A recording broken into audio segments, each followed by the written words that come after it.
ପିଲାମାନେ ଆଜିର ଏକ ନୂଆ ଭିଡ଼ିଓରେ ତୁମମାନଙ୍କୁ ସ୍ୱାଗତ କରୁଛି।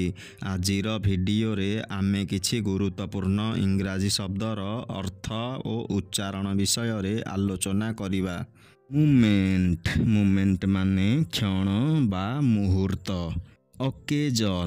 ଅକେଜନ ମାନେ ଅବସର ବା ଉତ୍ସବ। ଷ୍ଟେଟମେଣ୍ଟ ମାନେ ବକ୍ତବ୍ୟ ବା ଘୋଷଣା। ରିମାର୍କ ମାନେ ମତାମତ ବା ମନ୍ତବ୍ୟ। ହଡଲ ମାନେ ଗହଳି ବା ଏକାଠି। ପିୟୁନିଟିଭ ମାନେ ଦଣ୍ଡନୀୟ ବା ଶାସନାତ୍ମକ। କନସିଡେରେସନ ମାନେ ମାନ୍ୟତା ବା ପ୍ରମୁଖତା। ସିମ୍ପ୍ଲିଫିକେସନ ମାନେ ସରଳୀକରଣ। ରିଡକ୍ସନ ମାନେ କ୍ଷୟ ବା ହ୍ରାସ। ନ୍ୟୁମରସ୍ ମାନେ ଅସଂଖ୍ୟ ବା ପ୍ରଚୁର।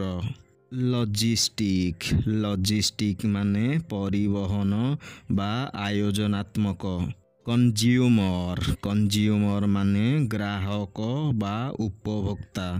କନଭେ ମାନେ ବୁଝାଇବା ବା ଜଣାଇବା।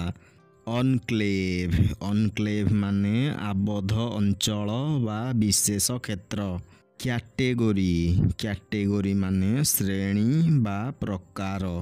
ଆରେଞ୍ଜମେଣ୍ଟ ମାନେ ବ୍ୟବସ୍ଥା ବା ଗଠନ। ରେସ୍ପେକ୍ଟିଭ ମାନେ ନିଜ ବା ପ୍ରତ୍ୟେକଙ୍କର। ବ୍ୟାକଡ୍ରପ୍ ମାନେ ପୃଷ୍ଠଭୂମି ବା ପରିଦୃଶ୍ୟ।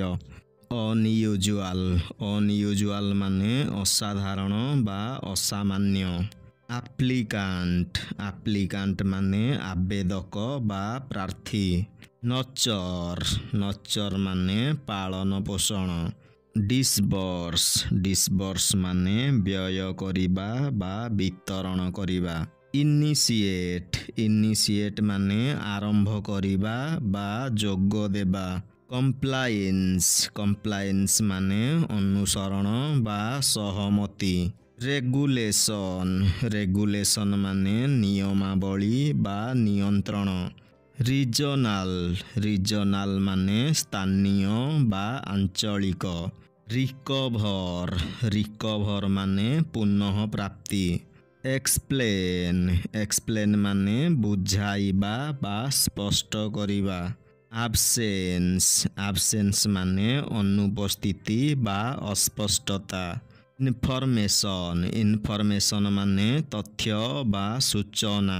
ପିଲାମାନେ, ଏଠାରେ ଆଜିର ଭିଡ଼ିଓଟି ଶେଷ ହେଉଛି। ଏହିଭଳି ଶିକ୍ଷଣୀୟ ଓ ଗୁରୁତ୍ୱପୂର୍ଣ୍ଣ ଭିଡ଼ିଓ ଦେଖିବା ପାଇଁ ଏହି ଚ୍ୟାନେଲକୁ ସବସ୍କ୍ରାଇବ୍ କରି ପାଖରେ ଥିବା ବେଲ୍ ଆଇକନକୁ ପ୍ରେସ୍ କରିଦିଅ।